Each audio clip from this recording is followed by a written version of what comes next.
René, bienvenido. Estaremos conversando con él sobre lo que ha pasado en Ecuador. El Ecuador ha vivido días de incertidumbre. ¿Cuál es tu lectura? Se debe dialogar antes de los muertos y heridos. El diálogo llega muy tarde. Es claro que las propuestas del gobierno no fueron socializadas antes de que sean lanzadas al público. No, definitivamente quedamos con un país dividido, pero no es un país dividido desde ahora. O sea, ya estaba dividido antes, sino que no nos sincerábamos y no lo decíamos como es. La forma en la que se llevó a cabo la protesta no puede constituirse el paradigma para que la ciudadanía participe en la política. ¿Pero qué nos dice eso? Que la ciudadanía o grupos de la ciudadanía no está participando en la forma en la que hacemos política hoy. Nuestros jóvenes no están participando. Para mí es clarísimo. Gran parte de la ciudadanía y los jóvenes especialmente entendemos que participar en democracia no es simplemente sufragar, depositar el voto cada 4 años o cuando se eligen autoridades. El gobierno invitó desde el principio el diálogo. Desde el sector o los representantes de la CONAIE nunca lo aceptaron. Lo que querían era la eliminación de un decreto. Yo creo que la invitación al diálogo, por lo menos desde donde yo lo veo, es una falsa invitación al diálogo. Cuando yo te invito al diálogo y te digo de una posición autoritaria, pero no voy a ceder, y estás con Correa, y las condiciones que están en el decreto son las que van, son corruptos, son oportunistas, pero los brazos están abiertos para dialogar. Es una falsa invitación al diálogo. Ahora, sobre el uso de la fuerza, vemos que nuestra fuerza pública, nuestros policías y nuestras fuerzas armadas no están preparadas para este tipo de disturbios. Si vemos cómo reaccionan las fuerzas públicas en otros países, lo comentábamos hace un rato, Ralph, si alguien quiere cruzar, alguien quiere entrar a la Casa Blanca, o alguien quiere acercarse al presidente, a una autoridad, y hay fuerzas del orden, la respuesta es completamente distinta. Y aquí quiero hacer una puntualización porque seguimos diciendo que la marcha o la protesta era solo de los indígenas, pero lo cual no es cierto, porque había obreros también, estudiantes protestando, porque también son país las madres que estaban con las cacerolas ayer, también son país los obreros que estaban protestando, la gente que tiene que tomar un colectivo, un bus para ir a su lugar de trabajo, pero antes de eso tiene que dejar a sus hijos en el colegio o toma un bus interprovincial para poder ir a trabajar a su lugar. Y esta medida les afectaba no solo en transportación, en lo que iban a pagar en transportación, sino una elevación de la canasta familiar que, o sea, todos las hemos vivido. El ejercicio del derecho de protesta está garantizado por nuestra Constitución. Con sus limitantes. Con sus limitantes, dentro del marco de la ley. Una vez que tú rompes esos limitantes, ya no puede considerarse una protesta que sea respetada por la Constitución. Yo creo que hay que individualizar a las personas que cometen actos vandálicos, las personas que cometen crímenes.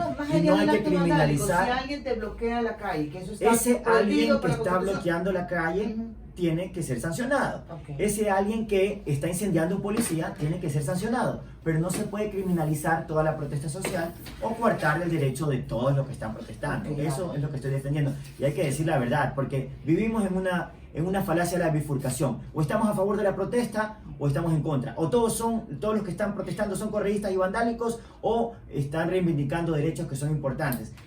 Y la verdad es que hay muchos matices y hay que llegar a específicos. ¿Quién fue el que quemó el policía? ¿Quién fue el que quemó la llanta? No criminalizar toda la protesta. No a generalizar. No podemos llamar a todas estas manifestaciones protestas, porque eso no es protesta. ¿Qué lo hace? Eso es delito. Pero yo estoy de acuerdo con esta visión. O sea, quemar llantas está mal, contaminamos el ambiente, paralizamos la circulación de los automóviles. Está mal quemar un policía, como se lo hizo. Está mal tirar piedras. Pero lo que también está mal es criminalizar a toda la gente que marchó por los delitos cometidos por vándalos. Hay que juzgarlo. Definitivamente hay actos que pueden calzar en el tipo de terrorismo. Definitivamente. Podemos argumentar legalmente que este acto cae en ese tipo. Ahora hay que tener mucho cuidado con utilizar alegremente el delito de terrorismo. Todo delito tiene elementos subjetivos y elementos objetivos. Y ahora el elemento subjetivo es causar terror. La intención de causar terror, causar conmoción. Entonces los fiscales del Ecuador tienen que pensar en qué estrategia quieren utilizar si creen que tienen los elementos de convicción para poder probar ese elemento subjetivo. Porque había un señor que estaba sacando los adoquines para romperlos, está destruyendo la vía pública, pero no sé si quiere causar terror, quiere darle piedrazos a la gente. Entonces, el elemento subjetivo de causar terror tal vez no lo encuentra el fiscal en esa acción, ¿no? Dos ejemplos puntuales de mi experiencia en tribunales penales internacionales. Trabajé en el de la ex Yugoslavia, juzgando los crímenes que se cometieron en la ex Yugoslavia, ¿no? Slobodan Milosevic ha cometido genocidio, crímenes de lesa humanidad, crímenes de guerra. Nosotros, como la fiscalía en ese tiempo, yo era uno de los abogados, vamos por genocidio.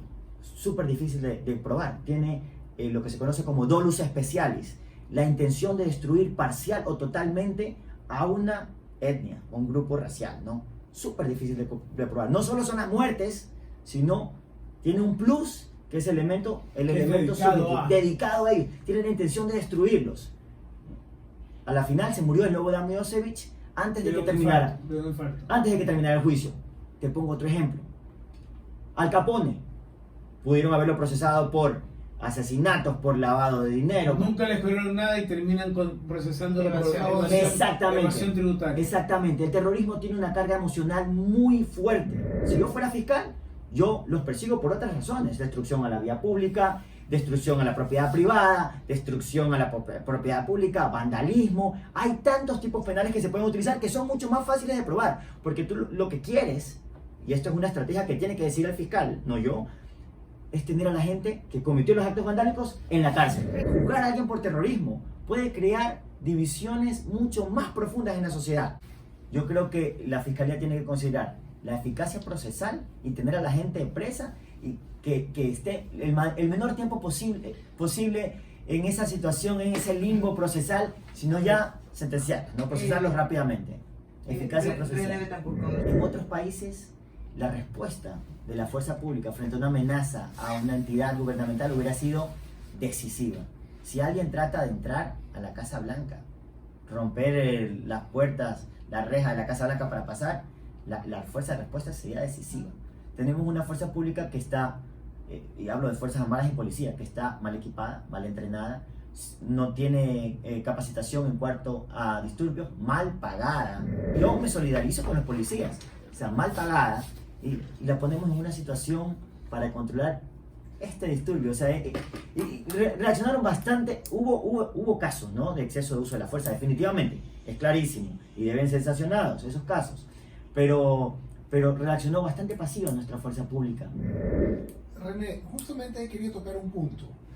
Vimos también, y se lo vi en redes sociales, que había una discusión de expertos, entre comillas, en derechos humanos, que decían, mira, no importa si casi que viene la turba encima tuyo, tú no le puedes hacer nada y no la puedes tocar.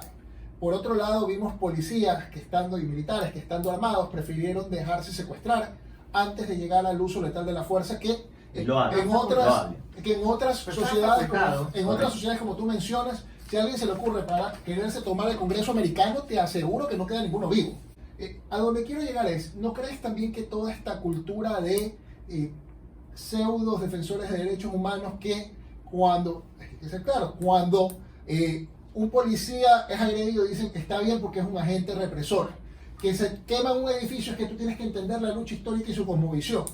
Pero cuando alguien le pega un perdigón con una bala de goma, porque la policía está usando armas no letales ante una protesta donde están usando bazucas caseras, dicen, lo mataron y ahí está la represión, y dicen, hay que sancionar a esa gente represor. ¿No crees también que la sociedad ecuatoriana está pasando por un momento en el cual los derechos humanos se han ideologizado y politizado al punto que las fuerzas de seguridad se sienten de brazos atados y dicen, yo no actúo porque me pueden meter preso? Esto es interesantísimo. La fuerza del orden público atada de manos diciendo no puedo hacer nada porque me meten preso y nadie quiere ir preso. El problema es que la sociedad, o sea, nosotros como sociedad no hemos internalizado cómo ejercer nuestro derecho a protesta. Entonces, antes de hablar de cuál es la fuerza que se debe ejercer en contra de la ciudadanía que está protestando, tenemos que hablar primero de cómo internalizar ese derecho a protesta, cómo ejercerlo adecuadamente. Pero lo importante es tener reglas y leyes que le digan al policía hasta dónde puede llegar y cuál es la fuerza que puede utilizar. Pero el policía no la tiene clara. Claramente hay lineamientos para esto, pero por ejemplo vemos a nuestra policía, por ejemplo, disparando los gases lacrimógenos O sea, a nivel de Cuerpo. donde está del cuerpo. Entonces, si disparas así, está mal, claramente, porque una de estas bombas a cualquiera le saca un ojo, lo mata. ¿Encuentras alguna, porque escuchar que dicen que es la peor represión que ha existido y del otro lado decir que es una de las manifestaciones más Exactamente. duras, más cruentas Sí. y más salvajes que se ha tenido? Que en el pasado hemos visto manifestaciones con quema de llantas, daños a la propiedad privada y propiedad pública, pero el nivel de violencia, el nivel de vandalismo que se vio y también la participación de bandas criminales, que también se lo vio, gente que aprovecha la protesta social para asaltar, lanza cohetes artesanales, eso es nuevo ¿Qué y pasa? es preocupante. Y es solamente preocupante. veía también la preocupación de hablar de las FARC, de las guerrillas. ¿Hay algún elemento que pueda...? No, difícil de comprobar. Eso es interesantísimo porque tenemos unas fuerzas del orden público que no han podido controlar a los contrabandistas de combustible por 40 años. Tenemos fuerzas del orden público que no pudieron controlar a la gente que estaba protestando estos 11 días. Entonces, y ahora con este elemento de la FARC, yo creo que tenemos que repensar nuestras fuerzas del orden público.